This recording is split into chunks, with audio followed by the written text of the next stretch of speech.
the MS Michigan Man 64 podcast. My name is Brian Wallace, and I am the MS Michigan Man 64. The MS Michigan Man 64 podcast is about chronic disease awareness. I have had multiple sclerosis for the last 27 years. It's an invisible chronic disease that I've been battling for half of my life. I want to share with you what it is like living with the chronic disease from my experiences and the experiences of other chronic disease warriors. We can fight to have a voice to those that want to listen. Together, we can motivate and educate. Hi, welcome back to the MS Michigan Man 64 podcast, where I am trying to spread awareness about what it is like living with chronic disease. I have been living with multiple sclerosis for the last 27 years. I talk about my journey, and I also talk to other chronic disease warriors all throughout the world, just so that we can try to help people understand what it is like living with our diagnosis. Don't forget to hit the subscribe button on whatever format you are watching it on, Spotify, YouTube, or Apple, and share it out. We want our journeys to be understood, and the best way I have come up with it is for people to listen to us and to share our journeys out.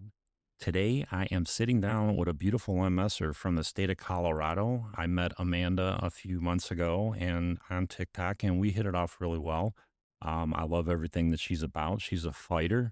She got diagnosed with her MS in 2016. She wanted to come on to share her journey so that other people can understand what it is like. Please welcome to the podcast, Amanda. How you doing today, Amanda? I'm doing great. Thanks for having me. Oh, thank you for joining me, Amanda. Like I said, I love talking to people, and the best way to understand this disease is to hear what it's like, because we're all different. My journey is going to be different than yours. So I just appreciate anybody that wants to come on and talk about their journey. So Amanda, you were diagnosed in 2016. Can you kind of take us up to, throughout your journey on how you ended up getting that diagnosis, what kind of symptoms you were having, the red flag that went up that made you go see a doctor back then? Back in 2016, early that year, I was experiencing numbness in my feet and going up to my knees. During a few stressful moments of my family, I ended up losing all feeling in my entire body from my chest on down. Mm, The only thing I can experience is extreme pain. yeah. My husband demanded I go in to see a neurologist. He made the appointment. He went with me. He was there during the MRIs, all that fun stuff. And Christmas Day of 2016, my neurologist called and gave me the news. So unfortunately, my husband was out of town because he works out of town. So my mom and our children it was more like a solemn Christmas. We were all trying to digest the news. I want to The I want to ask you this, Amanda. You said it was a phone call on Christmas. That's how you were told that you had MS? That is exactly how I was told. I was sitting on the couch chatting with my kids and my mom. We were having fun. We were playing some games, and my phone rings and I answer it, and it was my neurologist kind of going, "Hey, I'm sorry to deliver this news to you on Christmas Day, but your MRI came back with multiple lesions, brain lesions and spinal cord lesions. I, And it is without a doubt, you've got multiple sclerosis." I just that's mind boggling that you got a phone call like that on Christmas Day. I mean, I understand the fact that we're like anxious for answers, but geez, oh man, I can't believe that that they told you that over the phone on Christmas Day, Amanda. That just blows my mind. It was one of those things when I asked her, because I went in November for my MRI, and she calls me like a month later to let me know, because I was basically sitting on hold, wondering what the outcome is, what was shown, what didn't show, what's going on with me. Yeah. And I guess the MRI tech called my neurologist halfway through my MRI and said, "This girl has multiple sclerosis." The very first warning sign that he saw when they were doing my the brain portion was I have a $half size lesion Mhm. in the center of my brain. Yeah. So So you he's like, I guess with that one, he called my neurologist and is like, "Yeah, no, she's got it." Yeah, and yeah, I mean, I just can't believe that they told you over the phone. And I hear so many people tell me that, that they get their diagnosis over the phone, and that just blows me away. A diagnosis like multiple sclerosis, a life-changing disease, and you're telling somebody over the phone, that just, as a patient, as a 27-year, I guess you can call me a veteran of having multiple sclerosis, that's bullshit. There's no way in the world a doctor should ever tell that, and no healthcare provider should tell you that you have a chronic disease over the phone. That's just total bullshit. And I'm sorry that that happened to you, Amanda. Did you have any knowledge of what multiple sclerosis was when that doctor told you that over the phone? I honestly did not. I knew it was a disease out there. I have friends of friends who have it, or their parent or grandparent or something like that. But I never inquired about it.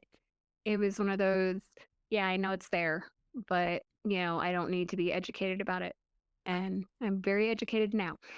So how did you dive into it, like, to learn? I mean, you got kids at home, and you're being told that you got a new chronic disease. I mean, how did you go down the Google hole, or did you like get into groups? I mean, how did you educate yourself on what your life was going to be like and what you had to prepare yourself for? I immediately dove down grab any and all books I can possibly get my hands on to read, whether it's medications or vitamins that will help different symptoms, whether it was, success stories, just to bring yourself up. You can't really read the downer stories. You've got to read those success stories. I hear you. I joined groups immediately.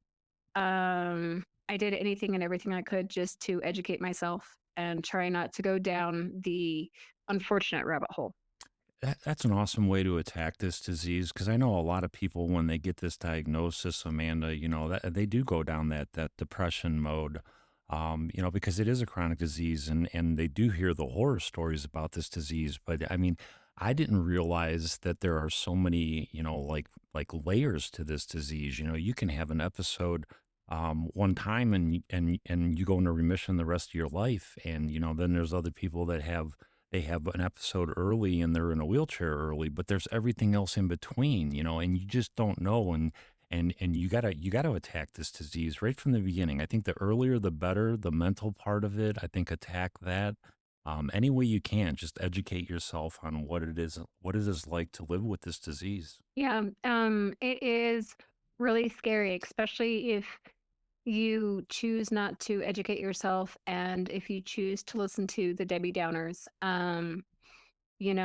Yes, my mom was unfortunately part of the Debbie Downer group. But I refused because I was looking at my kids every single day, kind of going, I refuse to let it get to me. I refuse to be, the depressed mom instead of the present mom, Right. the depressed wife instead of the present wife. And So that's a so good. far, it's working great. I mean, that's a good segue into a great discussion point. Let's talk family members. When you get this diagnosis, you're trying to process this disease and trying to wrap your head around it, and you also have to, basically, a lot of times you have to teach your family members around it. And that's a struggle. I have a real hard time trying to explain what my disease is, and I heard you say something about your mom. Can you just talk to me, like, how did your family and your friends understand the disease, and how do you educate them, or how do you try to? Um, Thankfully, it took a couple months for my mom to like calm down and realize I wasn't dying. For her to realize that my symptoms are my own and not like anybody else. Just like the whole snowflake disease, no snowflakes are the same. Right? Um, she had to really step back, unfortunately. I at my kids' school when my youngest son was in first grade. he um he had a lady that I used to work side by side with, and she tried to tell me, "Oh, well, if you take this miracle weight loss drug, you'll be healed." Mhm. And at the time, I was using my cane, um, and the urge to use my cane violently, and I'm not a violent person, Right. um, was actually there because I'm like, you have no idea what you're talking about. I've only been doing this trip for maybe 3, 4 months, and now you're going to sit here and tell me this miracle drug, weight loss drug that you're selling is going to be it. I know it. Isn't it disgusting the way some people just like I don't know. They just like they think that they can make money off of us and try to like sell us on cures. And I mean it's really frustrating that we have to go through that. You know, we're like battling the disease, and then we got to hear all kind of bullshit stories from other people on Yeah. how they think that they can help our disease. Yeah. You know, it's bad enough with, the actual drug companies, and they're doing it for the good. But then, other people just walk in and say, "Oh, I've got the cure." And it's like, nah, yeah, okay. Yeah. Tell that to the drug companies and then we can talk. Yeah. Right. Right. So, were you working at the time of your diagnosis? Um, I was not well, I mean, okay, I was. My husband and I used to run a process serving business. And during that time, you're doing a lot of walking and talking with people. And so I was already having issues, climbing stairs Hmm. and forming complete sentences to get across that, I'm not there to take you to jail. I'm not there to collect money.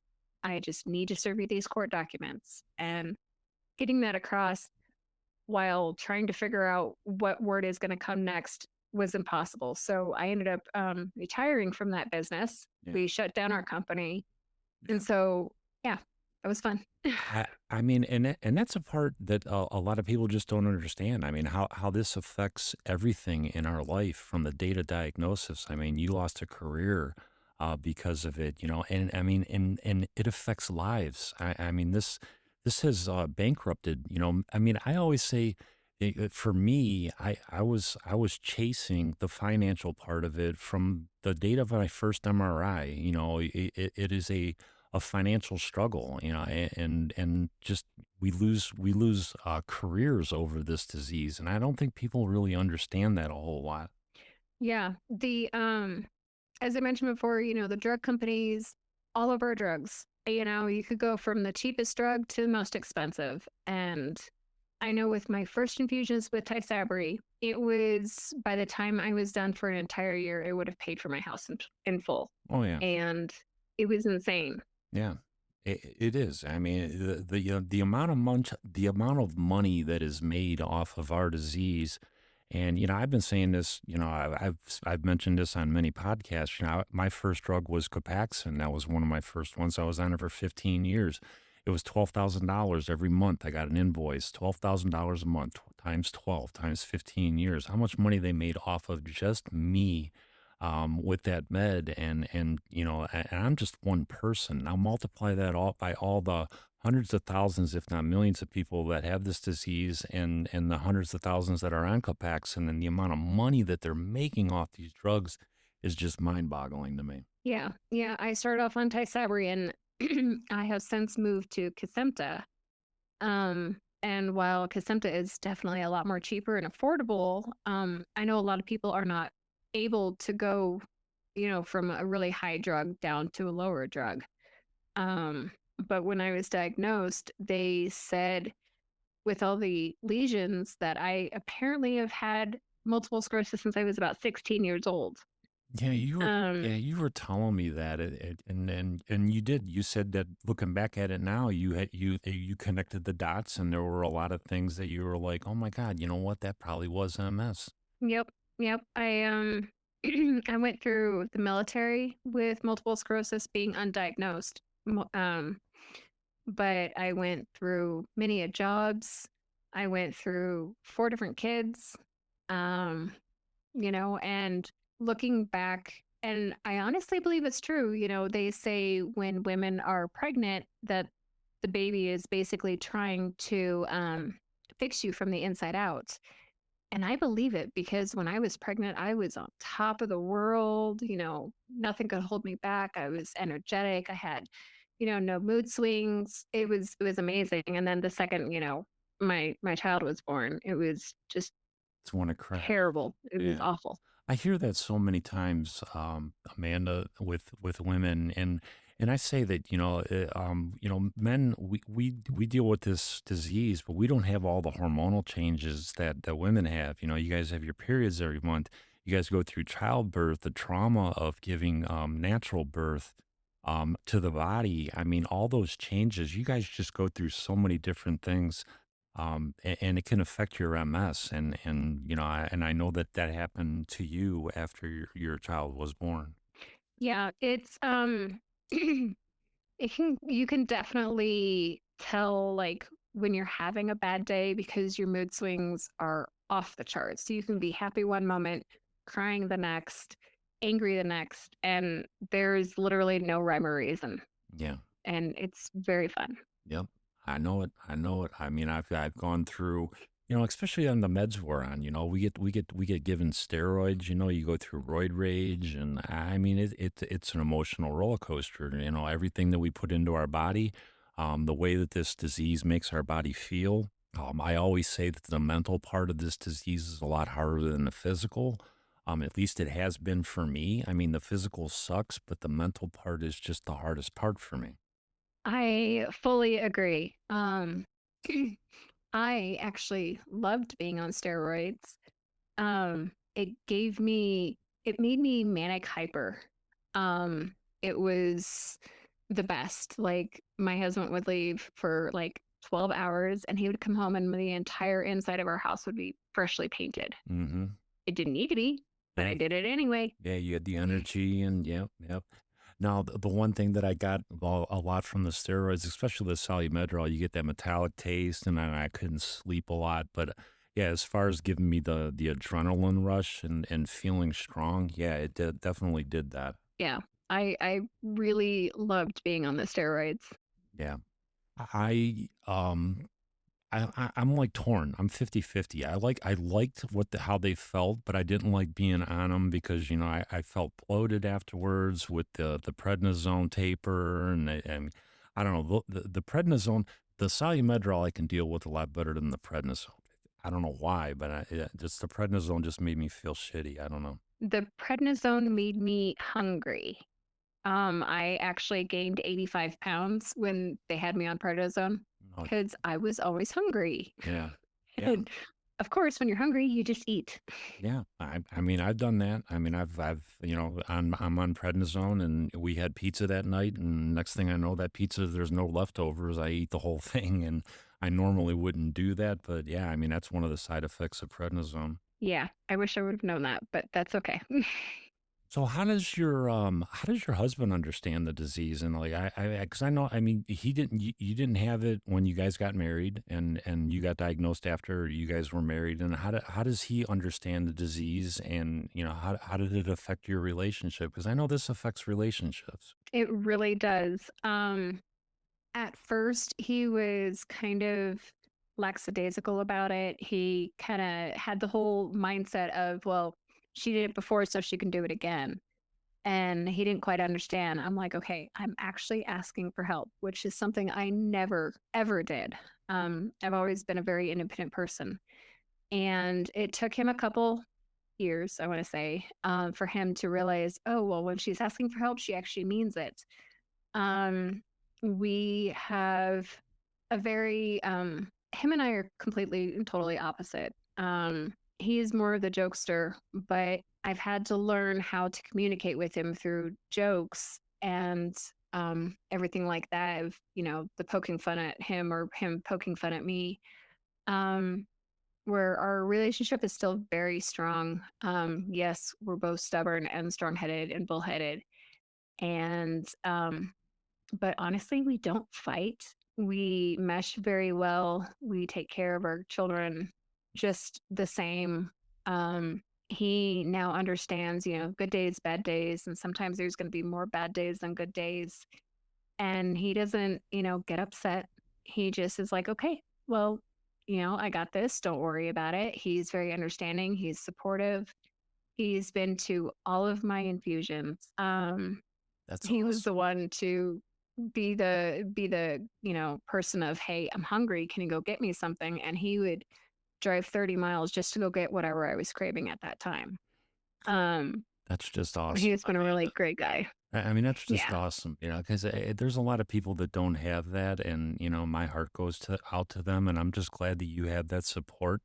That is really important to us, to have that partner that, even though that they don't have the disease, they at least they'll try to understand how we're feeling, and they believe when we're telling them that we're tired or fatigued, and they're not cutting us down, because I know that happens a lot, and it's important to have that partner that's supportive like that, and I'm glad you have that. Yeah. I had him he's more of a watch the videos about some experiences and all this fun stuff. And so I would send him videos to help me communicate to him because my cognitive functioning at the time was pretty much non-existent. Mhm. And so I would send him videos and kind of going, look, this is how I'm feeling. This is what I'm seeing with you. You know, Yeah. I'm trying to communicate with you. So I like it that was actually kind of idea. helpful. I like that idea, Amanda. I mean, that's unique. I've never heard anybody say that that's how they did it, but that's a very unique way to try to get somebody to understand how, we're feeling. I mean, I like that a lot. Thanks. Yeah. So I know where you're at now. I mean, did you go through your ups and downs? Because I know I've been through them. When I lost my ability to work in 2015, I went through a bad depression. I mean, do you still have your ups and downs? And if you do, how do you get out of them? I mean, what do you use as your tools to get you out of those bad spots? Um, I actually am a crafter. Um, I am self-taught with knitting, and I know this is going to sound sadistic, but something about punching fabric with a needle is great. Um, I have been able to. I'm still actually currently working on it. A California king size blanket. Oh wow, So how long would something like that take you to do? I have no idea. I started it when I first started my infusions 9 years ago, and You're still um, working on it. I'm actually still working on it. Yeah, That's and awesome, though. it is amazing. I find painting helps. I'm a singer, so I just go and belt out a song, That is just awesome. That and so yeah, I could bang, on my piano and play an angry song or something like that, or dance with my kids and something about, being in my element of creativity, helps a lot. and we have to find that. We got to find the tools. Like I tell people I found podcasting. Because I lost my ability to work a couple of years ago. It wasn't by my choice. But when that happened to me, I'm like, I got to find something to do, or the sedentary that you're going to now be in. I was going to go crazy. I'm looking at four walls. I got to find something to occupy my mind. So I started doing this podcast thing, and I love that. You use art and music and any and stuff like that, because you got to figure something out. You got to figure something out that you have a love for, a passion for, and you have to attack it. You very much so do. I am very thankful to my choir. We're only a year into it, well, year and a half now, into it, and I have been able to communicate with the two people who started the group. I'm like, look, I need something to do with this group other than just sing, and so they made me the chairperson, and I get to go out and try and recruit other people and print off music. And while, yes, it's just like, basic, random things, Hmm. it helps a lot just to keep me busy, to keep my mind going, Yeah. to communicate with others. And it gives you a purpose, right? I mean that you're doing something to occupy your mind. You're helping other people, and that's what it's about. You got to figure it out. And we always do. I mean, every MSer that I've ever met, they go through their bad spots, and they figure it out. You figure it out. Yes, absolutely. You just got to find your niche, find that hobby, find something that brings you joy and just take a hold of it and go for it. Yeah. Yeah. I know we met each other on social media, and I mean, do you use your social media as a tool? Because I know I use TikTok. I go on TikTok. They got the lives on there. You can talk to people that have chronic disease, that have MS, that understand what you're talking about. I mean, do you use social media as a tool for your MS too? Um, I mainly am a Facebook person. And and I think I'm a part of like 4 or 5 different MS groups. And I find not only can I talk about my symptoms or what I'm experiencing, and a lot of times I'll be going, okay, I need to vent. Mm, So I'm warning people of like, yeah, it's probably going to be long. Yes, I'm probably going to go down some kind of rabbit hole and you're not going to understand it. So people can, either pass through it or comment on it. And I feel like I'm able to communicate with other people who are experiencing similar symptoms or similar events in their lives. And I can try and go, you're not alone. yeah. I gotcha, and I'll message them my number Yeah. and going, I'm an insomniac. Message me, call me, whatever you want. I'm here.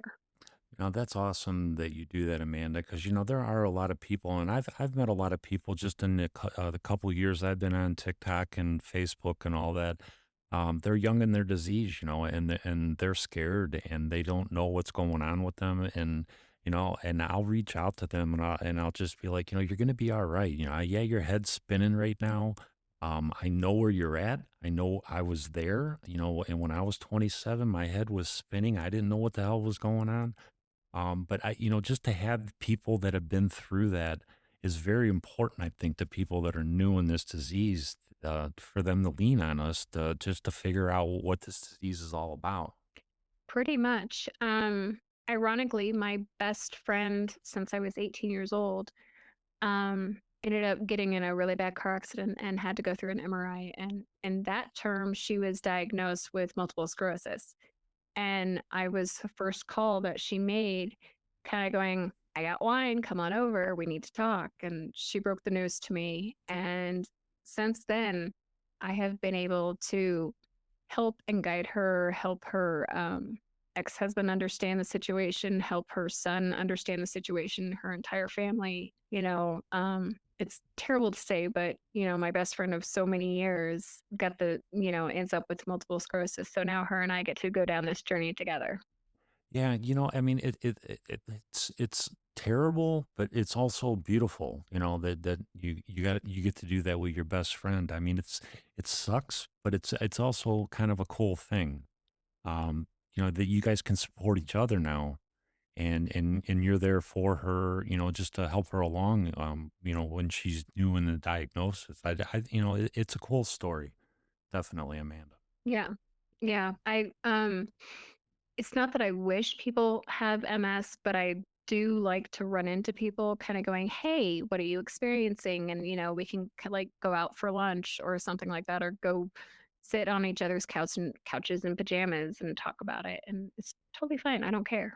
Yeah.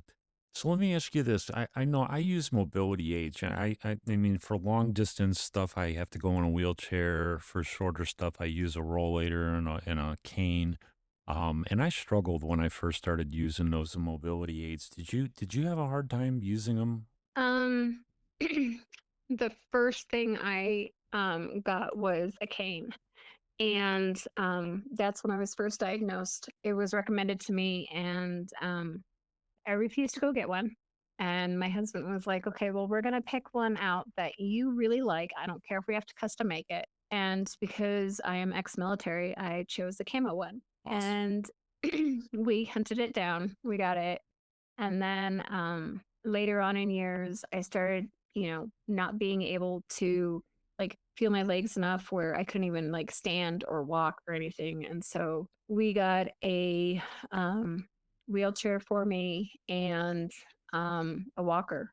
And I use those when, I want to go for long walks or on a hike or something like that. We just went to New York about 2 years ago, and my entire family is like, nope, you're sitting in the chair. We're taking your chair. Mm. And I went through New York for an entire week in a wheelchair. Yeah.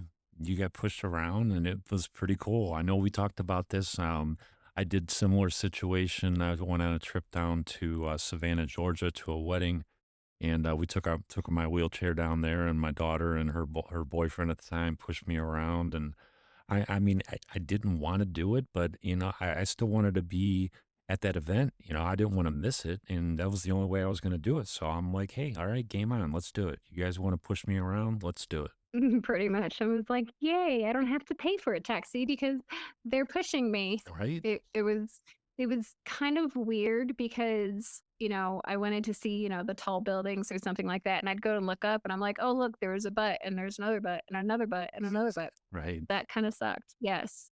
Yeah. But, once we made it to like Central Park or, out away from, the big old city portion, it was beautiful and gorgeous and relaxing and fun and, Yeah. I would never take that time back.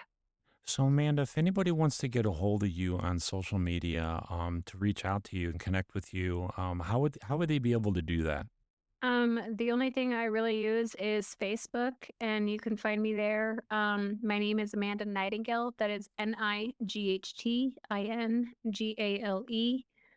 Um, just look me up on there. I have a picture of myself and a picture of my cat on there. Awesome. Um, I will put that's the that. best way, I guess. Yeah, awesome. I will put that in the description if anybody wants to reach out to Amanda and connect with her. If you're in a similar situation as her, I can talk to you forever, Amanda. If you ever want to come back on and talk about anything else about your journey, you have an open invitation. You know how to get a hold of me. I really appreciate you for just joining me today to share your journey with me. Sounds great. Thank you very much for having me. Oh, no, not a problem. If you want to follow me on TikTok, you can find me at MS Michigan Man 64, and you can also find me on Instagram, MS Michigan Man 64, and I'm on Facebook, Brian Wallace out of Brunswick, Ohio. Don't forget to hit the subscribe button and share it out. Until the next episode, MS Michigan Man 64, I am out.